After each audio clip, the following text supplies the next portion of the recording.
ஒரு காலத்துல ராஜா ஒருத்தர் இருந்தாரு. அவரு தன் மந்திரி கிட்ட 2 ரொட்டி துண்டிகளை கொடுத்தாரு.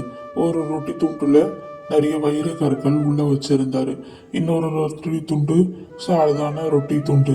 அந்த ரொட்டி துண்டுகளை எடுத்துட்டு போய் ஒரு சாதாரண மனிதனுக்கும் இன்னொன்னு பிச்சைக்காரனுக்கும் கொடுக்க சொன்னாரு ராஜா. அதேபடியே அந்த மந்திரியும் நான் எடுத்துட்டு போய் கொடுத்துறேன் ராஜா, நீங்க கவலைப்படாதீங்க, இதுங்க சேர வேண்டிய இடத்துல கரெக்டாக சேர்ந்துரும் அப்படின்னு சொல்லிட்டு அந்த ரொட்டி துண்டு எடுத்துட்டு ஒரு கிராமத்தை நோக்கி சென்றாரு மந்திரி.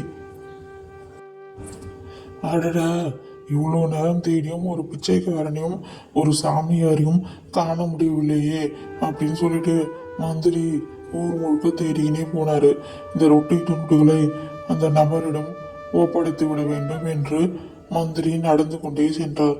கடைசியில் ஒரு பிச்சைக்காரனையும் ஒரு சாமியாரையும் பார்த்தார் மந்திரி. அந்த ரொட்டி துண்டுகளை கொடுக்கலாம் என்று நினைத்தார்.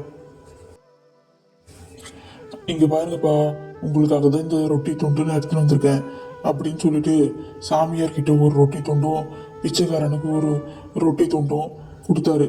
சாமியாருக்கு வயிறு கற்கள் வச்ச ரொட்டி துண்டு, கனமாக இருக்கிற ரொட்டி துண்டு கொடுத்தாரு.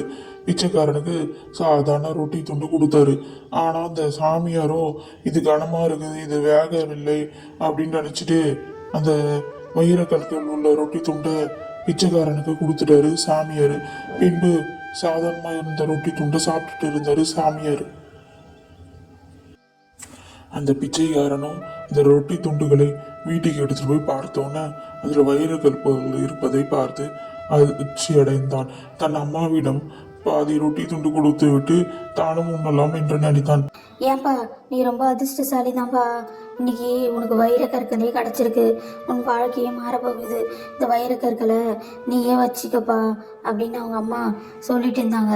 அதெல்லாம் தப்புமா, இந்த ரொட்டி துண்டை நான் ராஜா கிட்டே எடுத்துட்டு போய் கொடுத்துறேன், இந்த வைர கற்கள் அவர்கிட்டயே எடுத்துட்டு போய் கொடுத்துறேன்னு சொல்லிட்டு அவனும் ரொம்ப பிடிவாதமாக இருந்தான்.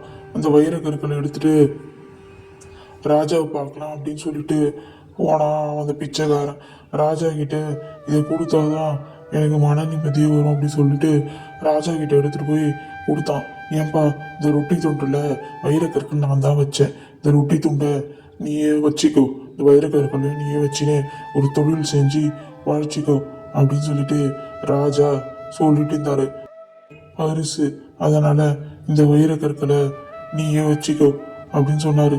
பிச்சைக்காரனும் ராஜா இவ்வளவு வற்புறுத்தி கொடுக்கறதுனால இந்த வைரக்கற்களை தானே வச்சுக்கலாம் அப்படின்னு நினைச்சான். ஒரு தொழிலும் தொடங்கி தன் வாழ்க்கையில முன்னேறலாம் அப்படின்னு நினைச்சான் அந்த பிச்சைக்காரன்.